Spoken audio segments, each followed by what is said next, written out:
This program is brought to you by Emory University. It has been 1 year since the January 6th Capitol riots. What occurred at the U.S. Capitol was as unthinkable as it is unforgettable. The U.S. system of law and government is not opposed to right-wing coups. It has consistently supported them no matter who is president of this country. We need to be clear from the outset that no religious belief can justify or excuse what the insurrectionists did last week. President Trump has long promoted the politics of grievance, a contention that he and many rank-and-file Americans have been aggrieved by the elites, the media, and the powers that be. The events in D.C. on January 6 were not simply the result of deranged conspiracy theorists or a deranged leader. They reflected a deeper truth. At the heart of American democracy, with its law-preserving constitutional ideals, is the law-annulling violence used to maintain this system. Last year, Canopy Forum authors weighed in on what the Capitol riots meant for law, religion, and democracy. Some turned to political theorists, such as Walter Benjamin, to cast a light on the violence sanctioned at the heart of American democracy. Others revealed the groundlessness of the argument that Capitol rioters were simply exercising their religious freedom. Others drew connections between the Trump era, the rise in Christian nationalism, and the narrative of grievance among some conservatives. As the nation enters a long overdue period of reckoning, the judicial system must do its part to ensure that violence and extremism not be excused when they march under a religious flag.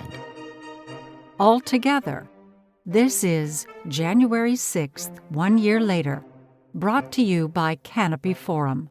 I'm Janet Metzger. Not an Act of Religious Freedom by Patrick Hornbeck. In the days after the horrific insurrection at the U.S. Capitol, at least some participants are being brought to justice. Grievous miscalculations by the Capitol Police and other law enforcement agencies left the seat of government poorly defended, failing to prevent a riot that left 5 dead, dozens injured, and American democracy shaken to its core. As of Thursday morning, the U.S. Attorney for the District of Columbia and the FBI have announced charges against 30 defendants, a minuscule proportion of those who took part. One can only hope that more arrests and indictments will follow. Here's a question both painful and necessary to ask. What if part of these defendants' legal strategy is to claim they were acting for religious reasons? We must not avert our eyes from the religious rhetoric of the insurrection. Rioters carried flags proclaiming Jesus Saves and Jesus 2020, the latter mimicking the graphic design of Trump campaign paraphernalia. Some members of the mob raised a large wooden cross near the Capitol and knelt to pray before breaching the security barrier. Another left a sign announcing that Pelosi is Satan on the hood of a police vehicle. As Kimberly Winston reported, other religious symbols on display during the riot were the ecumenical Christian flag, banners with the ichthus symbol, and flags with such messages as "Make America Godly Again" and "An Appeal to Heaven." One invader was identified in jail booking records as having tattoos including God, wings, and cross. And dubbing the event the Jericho March, some of the insurrectionists equipped themselves with shofars, the better to banish the darkness of election fraud and ensure that the walls of corruption crumble. Commentators were quick to connect these religious symbols with reprehensible doctrines of Christian supremacy and, in turn, white supremacy. As Robert P. Jones, author of White Too Long, The Legacy of White Supremacy in American Christianity, put it, the Capitol witnessed an unholy amalgamation of white supremacy and Christianity. My Fordham University colleague Brian Massingale called the insurrection the inevitable consequence of the nation's tolerance of white racism. Across the faith spectrum, most religious leaders roundly and rightly condemned the violence. Russell Moore, a Southern Baptist leader, named the invasion of the Capitol a moral abomination incited by the president. Cardinal Blaise Supich of Chicago said what happened should shock the conscience of any patriotic American and any faithful Catholic. Bishop Marianne Edgar Budde of the Episcopal Diocese of Washington was equally forthright. To those who see this as a Christian endeavor or something to be blessed in the name of Jesus, there is nothing Christian about what we are witnessing today, nothing. Yet a minority equivocated. NPR reported that a California pastor who attended President Trump's rally at the Ellipse but did not participate in the assault on the Capitol said that this is what you get when you eject God from the courts and from the schools. And so it is not entirely beyond imagining that, faced with charges that will likely range from violent entry, disorderly conduct, and the destruction of federal property all the way up to felony murder, some of the Capitol insurrectionists will claim that religion is among the motivations for their actions. They may well invoke the protections of the Religious Freedom Restoration Act or the RFRA, a federal statute enacted in 1993 that sought to remedy what political leaders of the day thought was the Supreme Court's mistaken decision in a case about the religious use of peyote by members of the Native American Church. In Employment Division v. Smith in 1990, the court held that neutral, generally applicable laws may constitutionally burden the free exercise of religion. Politicians and commentators greeted Smith with dismay and anger. They blasted Justice Scalia, who wrote the court's opinion, for judicial activism, and within days of the ruling, legislators began laying plans to overturn it by statute. The roster of those who advocated for RFRA may surprise us today. The first version of the statute introduced in the Senate was co-sponsored by Joseph R. Biden Jr. and Orrin G. Hatch, along with 6 other senators. A subsequent version was introduced by Edward M. Kennedy, and the bill that finally passed the House of Representatives had as its chief sponsor Charles Schumer. The final votes were 97-3 in the Senate and unanimous in the House. Carolyn N. Long has compiled a remarkable legislative history of RFRA in her excellent book on Smith. How does RFRA work? It provides that government may substantially burden a person's exercise of religion only if the government is acting in pursuit of a compelling interest and the means the government has chosen is the least restrictive way to do so. Acting as what some have called a super statute, RFRA mandates that courts apply strict scrutiny when a litigant claims that a generally applicable law is limiting her religious freedom. RFRA claims have proliferated in recent years.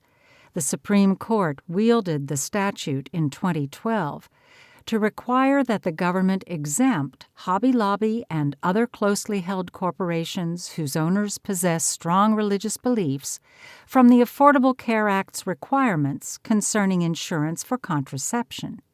Just last month, in an opinion by Justice Thomas, a unanimous court, Justice Barrett sitting out, held that individuals who prevail on their RFRA claims can obtain money damages when they sue federal officials in their individual capacities. But courts have every reason to be unsympathetic if members of the mob who assaulted the Capitol last week raise RFRA defenses.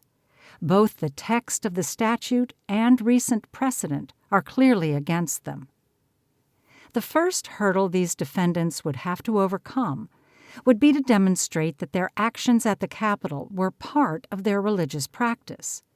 This may actually be the easiest showing for them to make, as courts have tended not to ask more than whether litigants' assertions about their religious beliefs or practices are sincere. Sadly, as the signs the rioters carried made plain, some of them may indeed have been impelled by a twisted combination of religious and political fervor. Because the trend among courts has been to avoid preemptively the constitutional problems that might arise from delving too deeply into the particulars of a litigant's faith, the rioters would likely be able to establish that the laws under which they were being charged burdened their religious exercise. Yet it must be stressed that is not the end of the inquiry. Even under RFRA's generous standard, religious exercise alone is not sufficient to justify an exemption from generally applicable laws, including, in the context of last week's insurrection, laws against disorderly conduct, vandalism, assault, and homicide. The government still prevails if it can demonstrate that the relevant laws, as applied to the religious believer, further a compelling government interest and are the government's least restrictive alternative. Both of these are easy showings here. What federal interest could be more compelling than the physical security of the seat of government during the proceeding that confirms the Electoral College's vote for the next chief executive? And how could that interest be pursued by any means narrower than enforcing laws against violence and disorder against everyone who violates them? Courts should need no further reasons to entertain RFRA defenses on the part of the Capitol rioters. But if there is any temptation to do so, it is worth remembering that a year and a half ago, a federal judge denied a RFRA defense to protesters whose actions were far more peaceful than those of the insurrectionists. In 2018, 7 members of the Kings Bay Plowshares, a Catholic peace organization, broke into a nuclear submarine base in Georgia. They carried out what they called sacramental action, using hammers, crime scene tape, and banners to protest the use of nuclear weapons. Arrested for destruction of property, trespass, and conspiracy, among other federal crimes, the Plowshares members sought the protections of RFRA. U.S. District Judge Lisa Godbey Wood rejected their claim, holding in U.S. v. Kelly that while the statutes under which they were charged did burden the Plowshares' sincere religious exercise, the government's interest in the security of a military base housing nuclear weapons was clearly compelling. Enforcing the law against the Plowshares was the least restrictive approach, Judge Wood wrote, since the only other alternative is to exempt defendants from the law for their actions on that night. But such an alternative does not permit the government to achieve its compelling interest to any degree, let alone to the same degree. A jury found all the Plowshares guilty. Judge Wood's logic applies with equal or greater force to those who attacked the Capitol. As we are continuing to learn, some of those who breached the building intended to overturn the results of a national election, as well as to visit deadly violence on the vice president and congressional leaders. The means they chose put hundreds in harm's way, including the Capitol police officer who lost his life defending the institutions of democracy. They left behind them shattered windows, upended offices, and psychological terror. The Plowshares did none of these things, making their opposition to nuclear weapons known nonviolently and submitting peaceably to arrest when confronted. If they cannot claim the protections of RFRA, then it is unthinkable that those who employed or threatened violence in order to disrupt a core democratic function should be able to do so. We'll be right back after the break.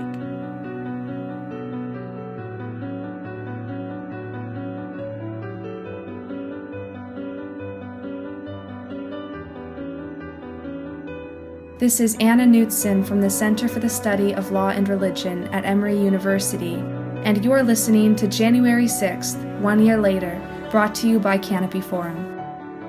If you like this episode and would like to learn more about the interactions of law and religion around the world, be sure to subscribe to Interactions wherever you get your podcasts. Thank you for listening.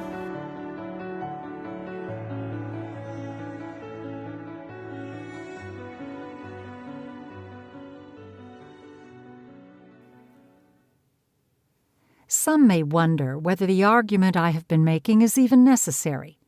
Isn't it just beyond the pale to imagine a capital insurrectionist attempting a RFRA defense? Would that it be so. And indeed, we have yet to hear religious claims from the few members of the mob who have been arrested or who have offered public apologies. One told a local television station that he got caught up in the moment. But there are two reasons why we need to be clear from the outset that no religious belief can justify or excuse what the insurrectionists did last week.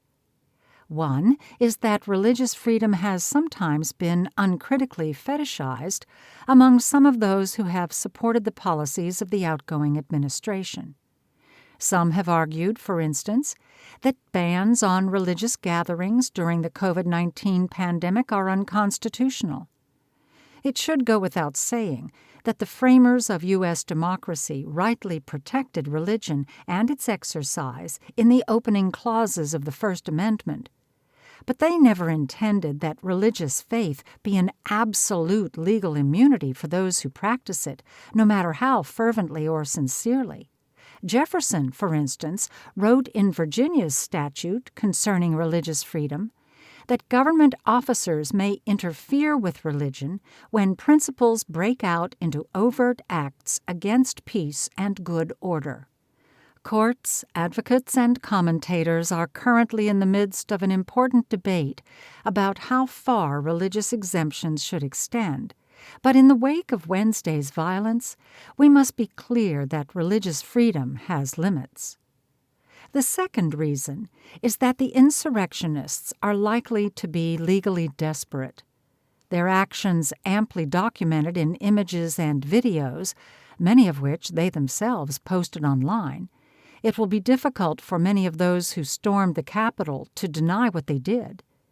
Their attorneys will likely be looking for affirmative defenses, and in some cases, the religious symbols their clients carried may be among the few legal lifelines they can clutch.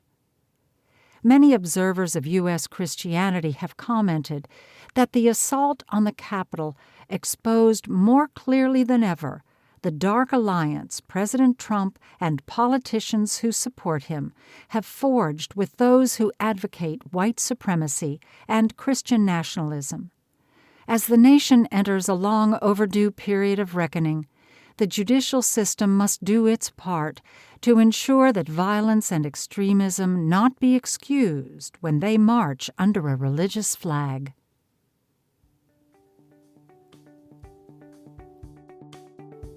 This has been January 6th, 1 year later, brought to you by Canopy Forum. You can find all Canopy Forum articles about the insurrection by following the link in the episode description.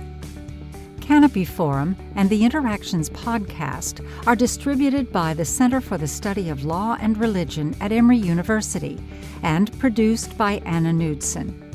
I am your narrator, Janet Metzger. You can follow Canopy Forum on Twitter or Facebook and subscribe to Interactions on your favorite podcast platform. Thank you for listening.